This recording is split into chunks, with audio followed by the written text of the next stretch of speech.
For as long as humans have known that the stars in the sky are other suns, they have been asking themselves, are these suns orbited by other planets? Is there life out there? Are we alone in the universe? Since the discovery of the first exoplanet only 25 years ago, Hubble is among the many instruments trying to answer these questions, and astronomers are using it to hunt for life on other worlds.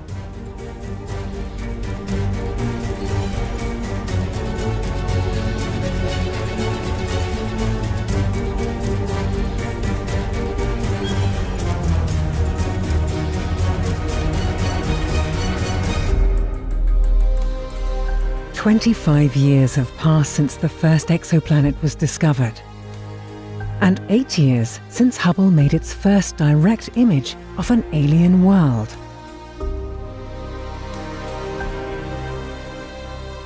While in the beginning we knew of only a few very massive exoplanets, most often close to their parent star, today we know of more than 3,000. They are of different sizes and orbit various types of stars at different distances. But one thing hasn't been found so far: proof of life.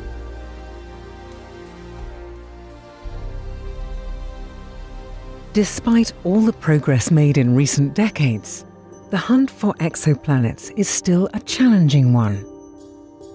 They hide in the shadows, giving off no light of their own. Any starlight they reflect is swamped by the overwhelming brilliance of their parent star.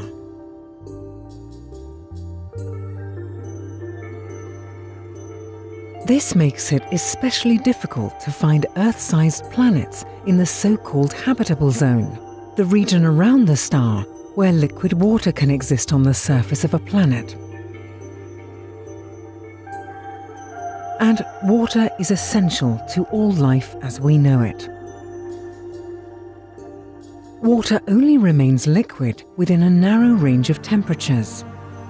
If a planet orbits too close to a star, the water evaporates. Too far away, and it will freeze.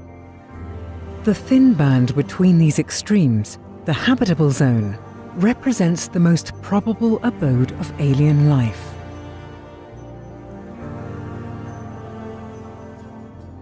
So if we know where to look, how will we know if alien life exists on a faraway planet? No currently available or planned telescope is able to resolve the surface of a planet. But radio telescopes keep listening for messages from other civilizations, in the hope that they are as curious as we are. We could also be lucky and find signs of advanced civilizations, something like a ring world, a giant artificial structure built around a star. But the chances of such a discovery are rather low. In their search for life, optical and infrared telescopes focus on the analysis of exoplanet atmospheres. Life is capable of changing the composition of a planet's atmosphere on a grand scale.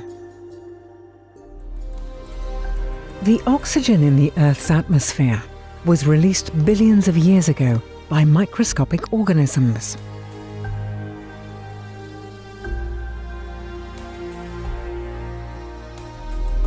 If a similar process has occurred on other worlds, we may be able to detect it in the spectrum of the planet.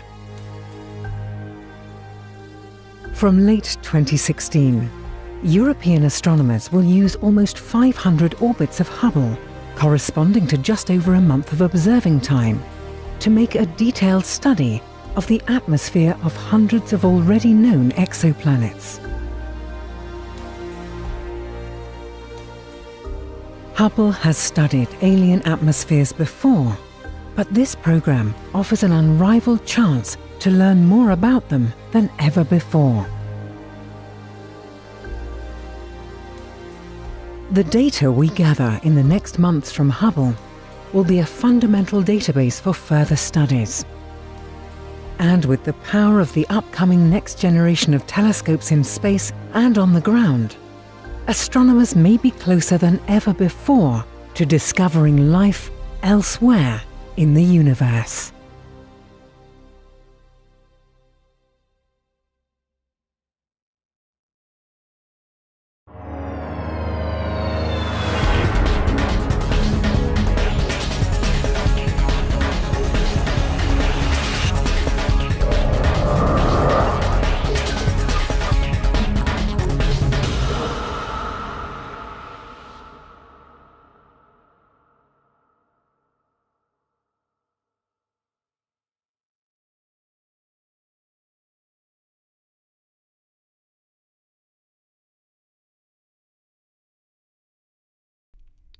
Now that you've caught up with Hubble, make sure to get the latest from the ground too. The ESOcast highlights the best of the European Southern Observatory and its powerful telescopes that observe from high in the Chilean Andes, at the Southern Hemisphere's best-known sites for astronomical observations.